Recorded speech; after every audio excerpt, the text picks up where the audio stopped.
A paz do Senhor para a igreja, amém? Glória a Deus.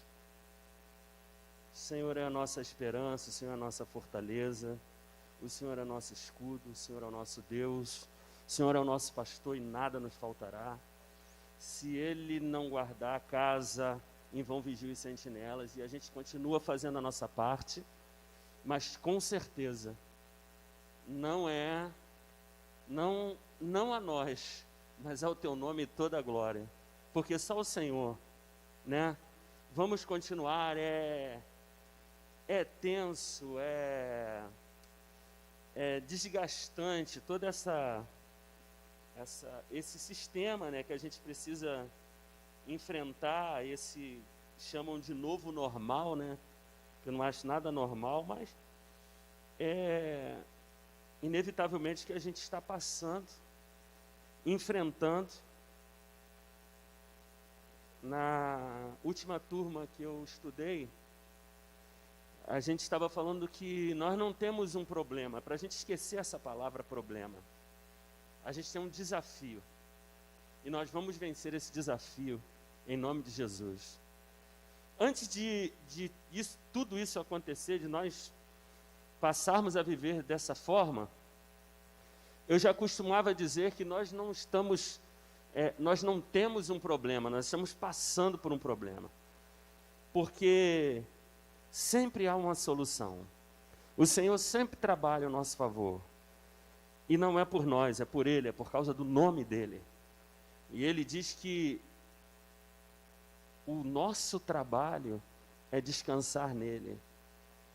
E os que esperam no Senhor renovarão as suas forças. Correrão e não se cansarão, caminharão e não se fadigarão.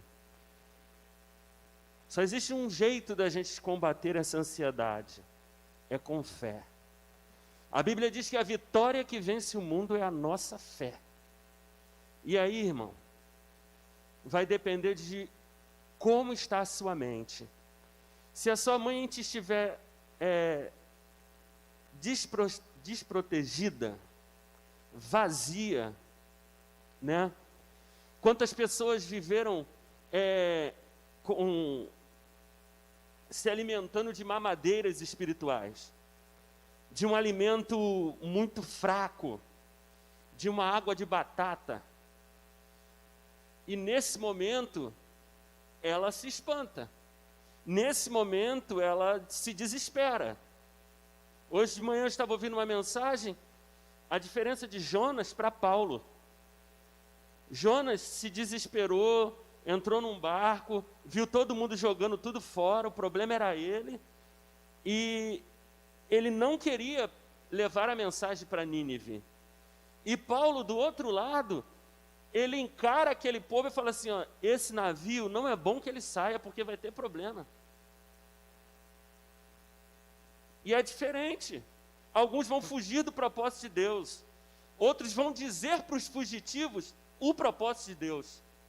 Cuidado, tome cuidado, isso é verdade. Eu acho que o pior problema que a gente também viveu foi ser insensível a tudo isso. Quando esse problema estava lá na China, começou a morrer uma porção de gente, eu não vi nenhum movimento falando assim, vamos orar pela China, pelo menos pelos missionários que estão na China. Não era problema nosso. Só que o Senhor, Ele está conosco. A situação não saiu de controle. Nós estávamos orando ontem à noite em casa.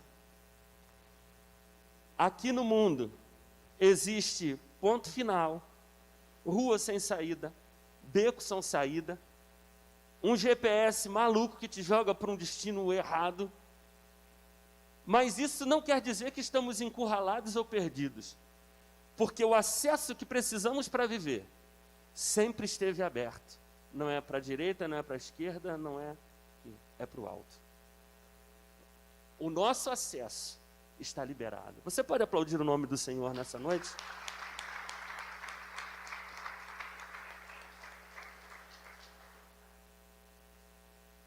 Eu queria que você abrisse a sua Bíblia no livro de 1 Reis, capítulo 22, 52 e 53. Eu estava conversando essa semana com o Wagner ali rapidinho, né? E aí eu estava falando com ele sobre pregar num culto de família.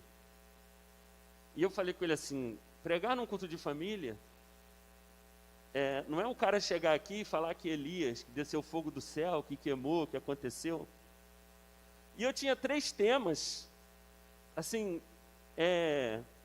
remoendo na minha mente, mas só que o Senhor trabalha na necessidade, e a necessidade foi me jogando para esse lado. De tudo que eu procurei, eu estava lutando de um mês para cá, para exaltar a ação de Jesus na família. E você sabe que Jesus falou comigo assim, cara, fica tranquilo, você não precisa ficar falando de mim, sobre eu e a família. Procura outro, você vai por outro destino na palavra. Por mais que eu quisesse exaltar o nome dele e o processo dele na família, nascimento, dificuldades e tudo mais, não vai por aí. Aí eu parti para outro tema e também não desenvolveu. E aí eu abro a minha Bíblia numa madrugada dessa e comecei a ler sobre esse rei aqui, Acasias. E justamente nas mediações de Elias ali, eu falei, ai meu Deus, não vou falar sobre aquele fogo, aquela coisa que o pessoal gosta de dar um glória, não é essa a proposta. E aí eu fui ler nesse texto, você pode abrir aí, 1 Reis, capítulo 22, 52 e 53. Eu pedi a comunicação, será que foi possível? Tá aí. Então vamos lá.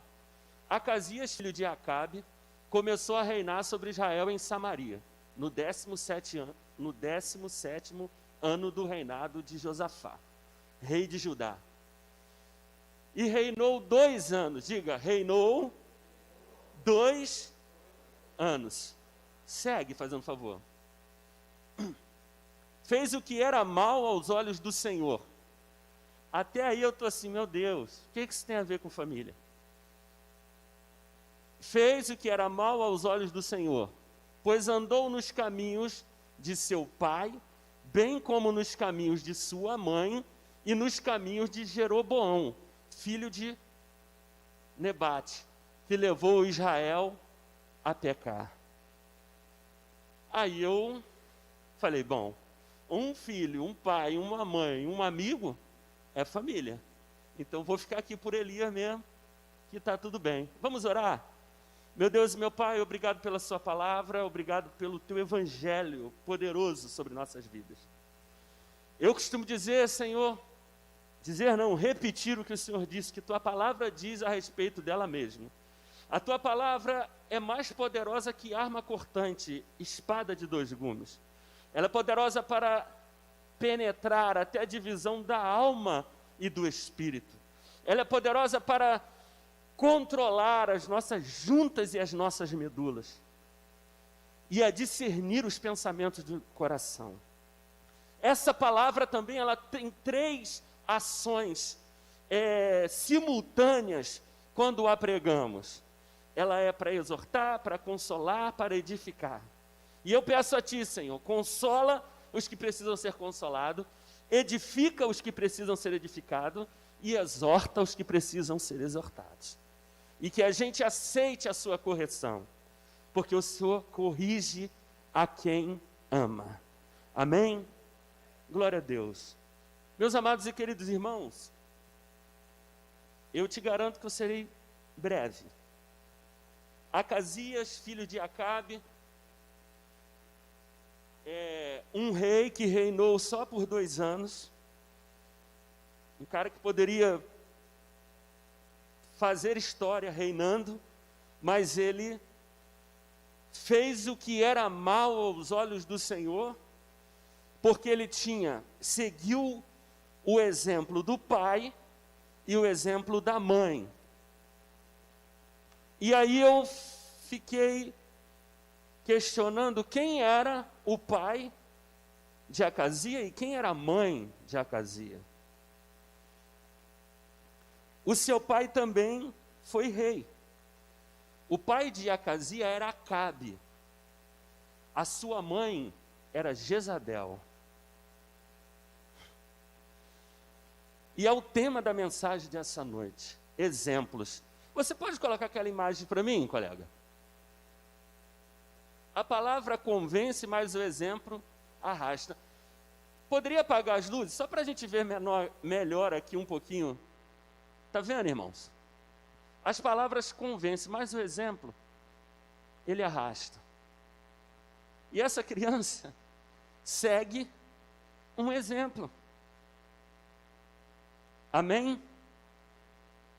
Repita comigo, exemplos. Irmãos, pode deixar essa imagem, não tem problema. Irmãos, a criança, o jovem, ele segue exemplos. E uma das coisas que complica seguir a palavra de alguém, a orientação de alguém, é o exemplo que ele dá. Porque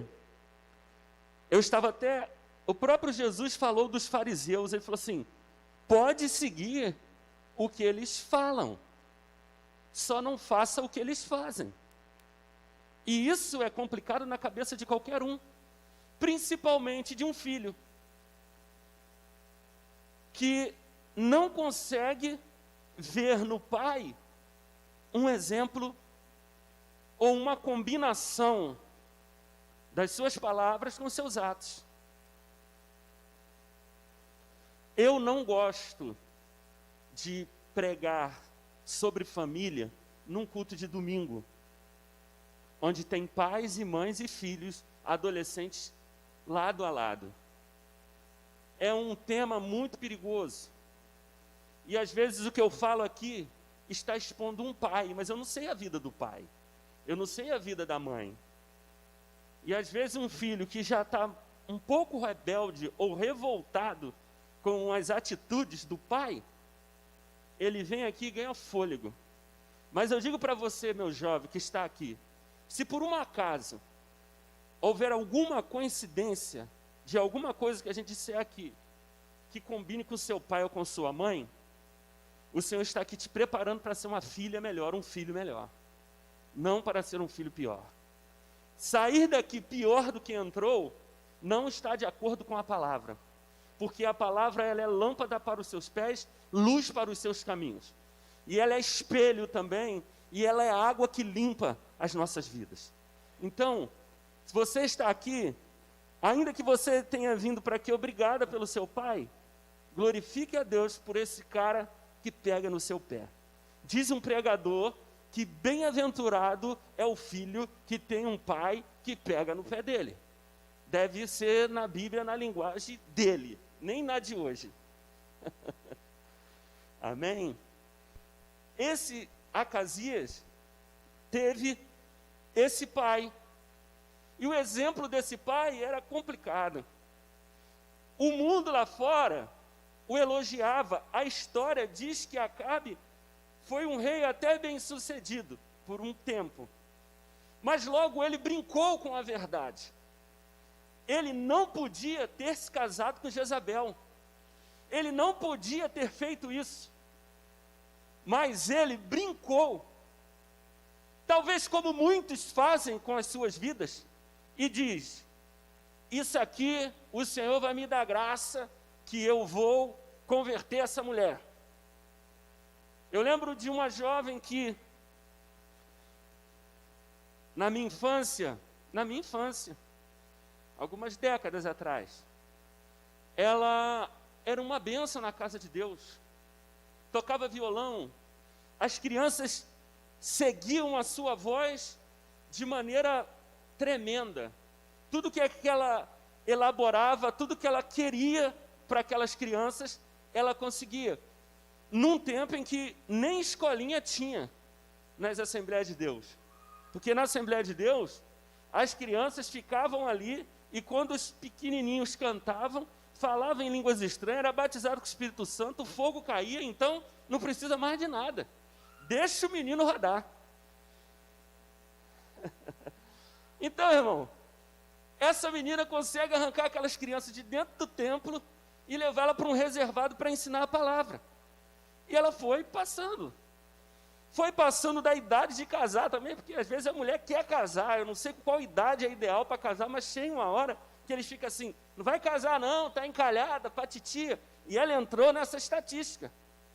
Logo um cara se converte e a gente... Ela chegou, vou casar com ele. O pastor a chama e diz, olha só, minha jovem, esse jovem é viciado, não está liberto ainda, cuidado. Que tristeza, irmão. É uma pessoa que pensa dessa forma. Foram poucos que eu conheço que tiveram sucesso. Tem testemunhos lindos, que foram lindos, mas que hoje a gente vê alguns resultados que acho que não valeu a pena. Meus amados irmãos, esse homem fez isso. Ele fez uma aliança, e era uma aliança que gerava força. Essas duas nações juntas seriam mais fortes que outras. E ele casa com essa mulher. Só que o pai de Acazia, ele era fraco. A Bíblia diz que ele é fraco. A história o denomina como um homem fraco. E aí Jezabel, ela entra nessa brecha, dominando tudo. Logo, esse homem que é criado em Israel, ele cuidava da província de Samaria. Cara, fez um templo para Baal. Ele fez um poste ídolos. E nesse lugar do poste ídolo, o negócio era horrível. Era a afronta mais pesada ao Senhor. Porque tinha prostituição, adultério, fornicação, bestialidades. E ela, não se sentindo feliz, sacrificava crianças ainda a Baal. Era nesse lar que Acasias cresceu. Eu lembro, a palavra diz que em determinado momento, seu pai, Acabe, ele olha para a vinha de Nabote e diz, essa vinha é boa, eu vou negociar com Nabote. Ele conversa, eu queria comprar sua vinha. E Nabote falou, não, a minha vinha não está à venda, eu amo a minha vinha. Esse rei vai para casa, não janta, fica tão tristinho, que Jezabel fala assim, você não jantou? Você está triste? O que está acontecendo? Ele fala, não, Nabote não quer me vender a vinha dele. Ela pega, faz uma carta, um documento falso, 2 testemunhas falsas, e mataram a Nabote, e tomaram a sua vinha. Fizeram acusações contra esse homem, e ele foi morto. Foi injúria, foi mentira, mas ela conseguiu.